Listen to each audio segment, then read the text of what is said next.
Welcome back to the circus, friends, where the truth goes to die, and Karen Reed's defense attorneys are the gravediggers. I find that there have been repeated misrepresentations made to the court by defense counsel, and I conclude that they were deliberate. The Karen Reed case is where defense attorneys just dive headfirst into the legal sewer. They're not just twisting facts. They're turning witnesses into puppets and pulling the strings like Broadway villains. They're stage managing lies, scripting timelines, and whispering sweet nothings into the ears of people like Lucky Lafren, the plow truck driver. Yes, it's called the Franken truck. Who has the memory of a concussed goldfish and the credibility of a Craigslist psychic. Again, I don't remember ever saying that. If memory were a muscle, Lucky is pulling a hamstring here. See, Lucky's testimony has more versions than a Marvel multiverse. Sometimes it's 2 a.m., sometimes it's 3 a.m. Who's to say what time it is? Apparently, not Lucky. Do you recall saying that in May of 2023? I do not. But one thing is consistent. Every time he opens his mouth, the timeline shifts, like sand in a windstorm. And at some point, when you were plowing on Tippy Cart that night, you actually hit a basketball. Is that right? Yes, that's why I notified my supervisor that I hit the basketball hoop. And about what time was that you hit the basketball hoop? I don't recall. He doesn't remember crashing into a basketball hoop, which required an official report with a time and date. Is it closer to when you started, closer to when you ended? I don't recall. I don't recall what time. He can't recall if he was plowing 2 flakes of snow or if it was 2 feet, whether it was the beginning of his shift or the end. But somehow, miraculously, he remembers precisely the time he passed 34 Fairview Road, just one of hundreds of houses on his route. You don't recall anything specific about that time frame, correct? No, just that I know I hit the basketball net. And obviously, I'm not trying to put words in your mouth or anything, sir, but you didn't intentionally hit the basketball hoop, correct? Correct. So you hit it because you didn't see it, correct?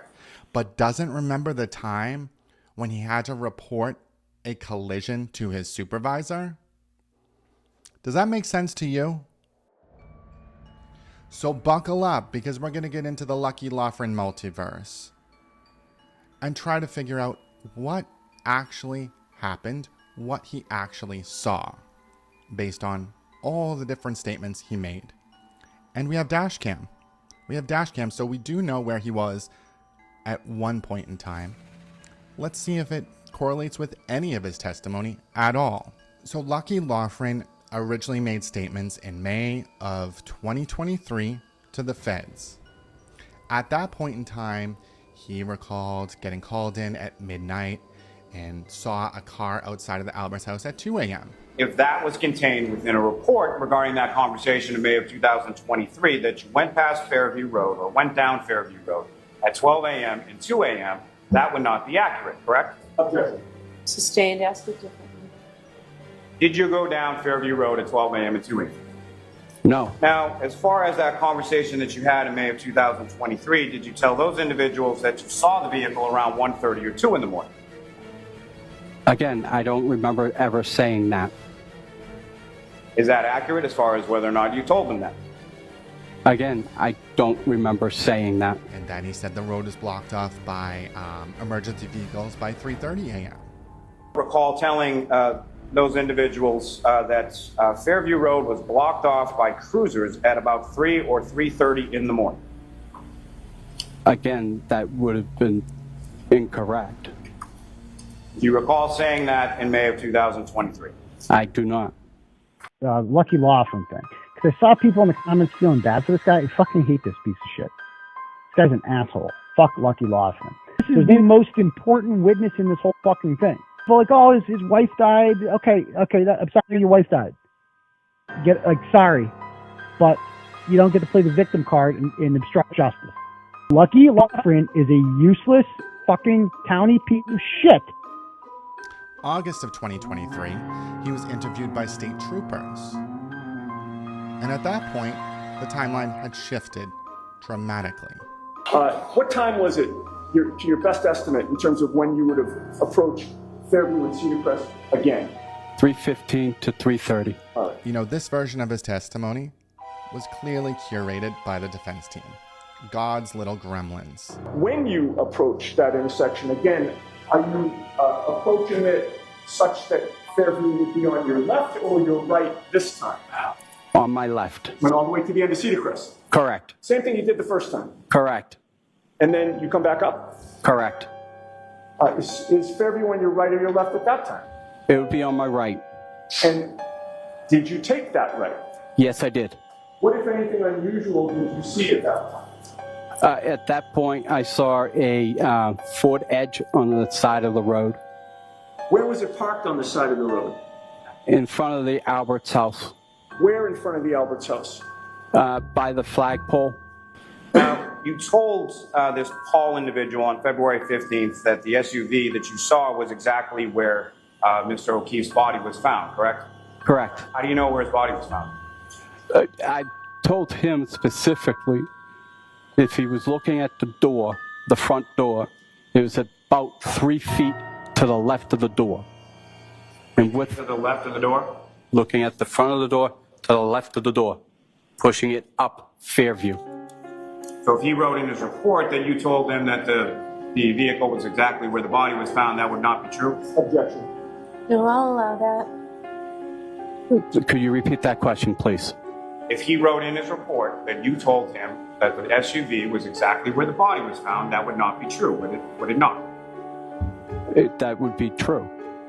The car was to the left of the door, putting it in front of the flagpole.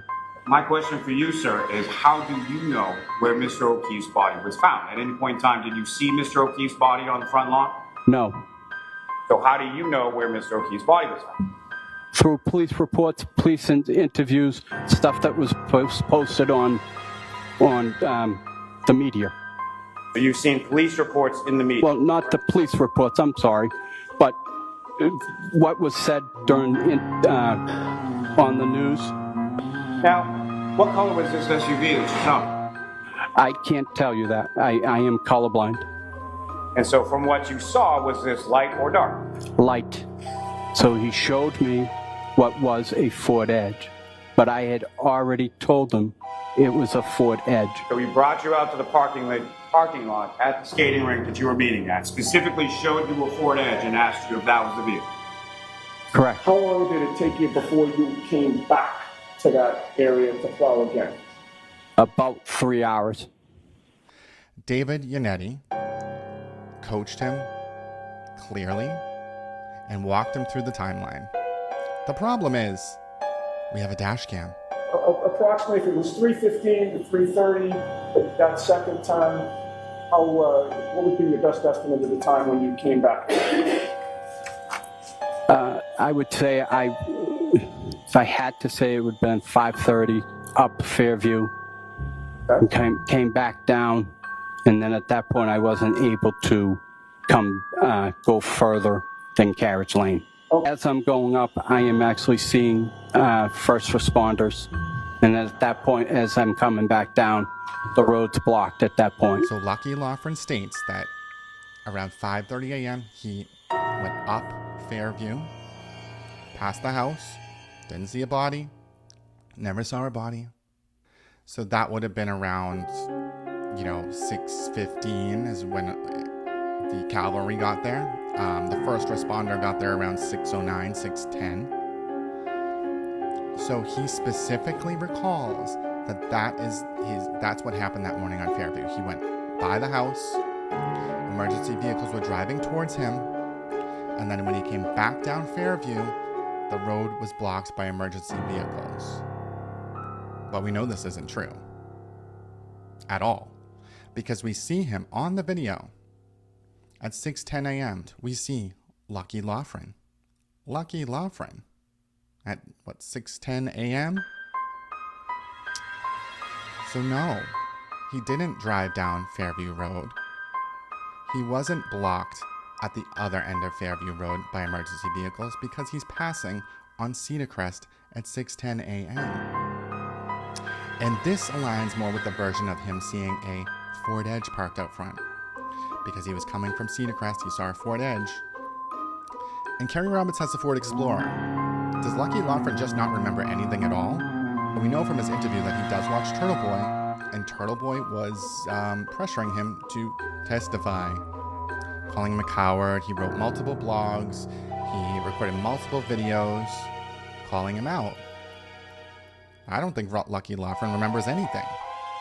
But he was pressured into believing that Karen Read is innocent, and then he was coached into saying certain things by the defense team. And this is how Karen Read's defense team operates. They are a slimy crew that will use Turtle Boy to harass witnesses and then coach certain testimony out of them. Lucky Lafren doesn't remember. He doesn't even remember a collision that he had that night. And clearly, he was not blocked off on Fairview Road like he vividly remembers, because we see him on the dash cam. We see him passing by. So he did not drive down Fairview Road like he said. He was not blocked off at Carriage Lane and had to turn around. I mean, that's a lot of detail to add to something that never happened, to something we can clearly see in the dash cam video. He forgets a crash but remembers a car.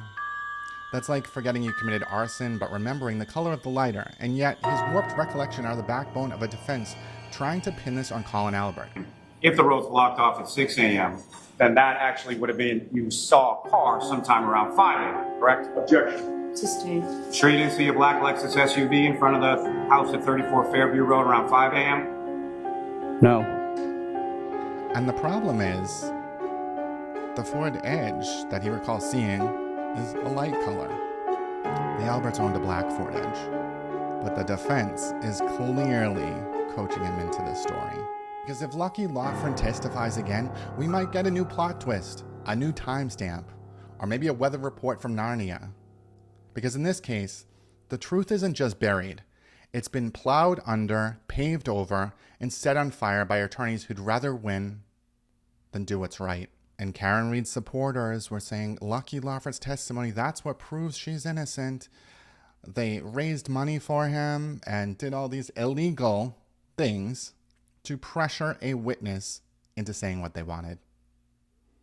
And somehow, Lucky Lafren, with divine certainty, gets on the stand and maps out exactly what he saw at exactly this time. But we have him on dash cam. We know it's a lie. It's probably not intentional. Lucky Lafren seems like an impressionable guy. These people are giving her their last dollars because they can't afford anything else, while she's eating at fine dining restaurants and buying designer suits. Karen Read is a predator, preying on the simple-minded of Norfolk County. She is laughing at them behind their backs. She has no remorse for what she's done to these witnesses, or the victim, the victim's family, or the kids that she orphaned. Karen Read only cares about her, and she loves the spotlight. And she'll do whatever it takes to keep that spotlight on her. Her biggest hope is that she gets one of these cult members on the jury, because not guilty really is not an option. There is a mountain of evidence that she cannot climb. Her only hope is another hung jury. And she's hoping that one of these cult members will give it to her. There was zero chance John was hit by a vehicle.